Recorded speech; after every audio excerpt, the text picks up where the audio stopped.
Back to this Sunday evening and the opening of a new season of Moviedrome, presenting in a few minutes the cult horror fantasy Darkman, introduced now on BBC Two by Alex Cox.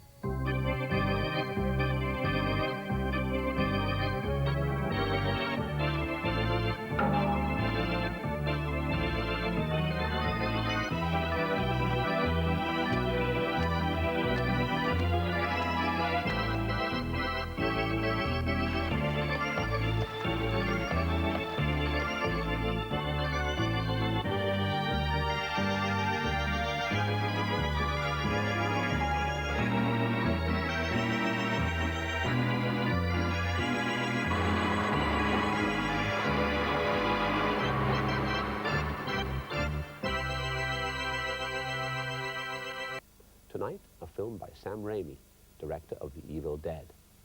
You probably recall the controversy surrounding Raimi's low-budget 1980 horror picture.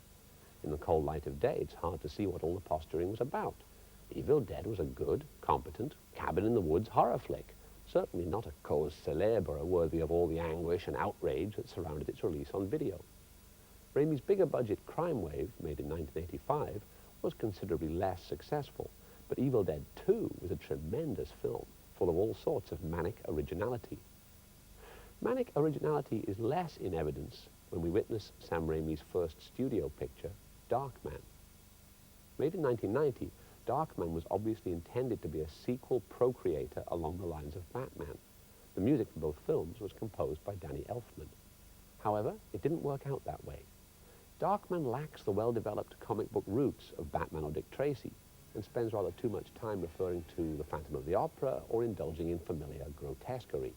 Definitely a case of too many writers, with no less than 5 names credited with the screenplay. Nevertheless, blessed with a massive budget, Raimi does come up with some impressive action scenes, though seemingly the picture was taken away from him by the beneficent studio during editing. Directors for hire John Landis and William Deere have tiny acting roles, as do several hack producers from the studio.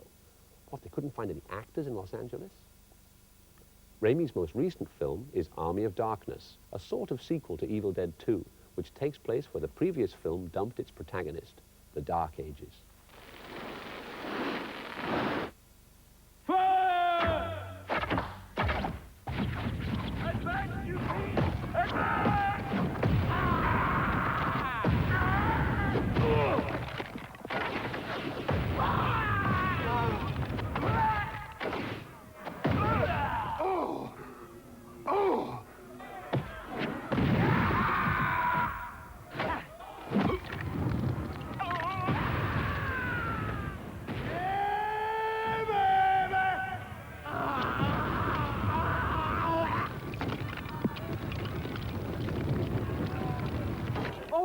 Retreat! Retreat! Get the hell out of here! One rather distasteful thing about Darkman is its use of the common American movie cliché, the disposable black man. I had a girlfriend who worked for one of the major studios in Burbank, California, and she and the other secretaries were allowed to see the new studio product every week, and they used to take bets among themselves as to what reel the black character would die in. No kidding. This was a few years ago, but nothing has changed, to judge from Clint Eastwood's unsavory use of Morgan Freeman in Unforgiven. For a while, it seemed like every action movie coming out of Hollywood had a white hero with a black best friend who died somewhere between reels 2 and 8 in order to supply the hero with a convenient revenge motive. Oh, we don't go to see those Hollywood pictures much, but a couple of years ago I made the mistake of seeing Darkman and David Lynch's Wild at Heart in a single weekend. At the start of Wild at Heart, the white hero beats a black guy till his brains run from his head.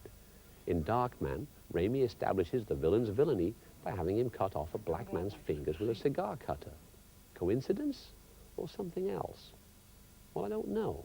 And I expect that sort of thudding, mindless racism from thudding, mindless blockbuster directors. But Lynch and Raimi? Come on, boys, do better.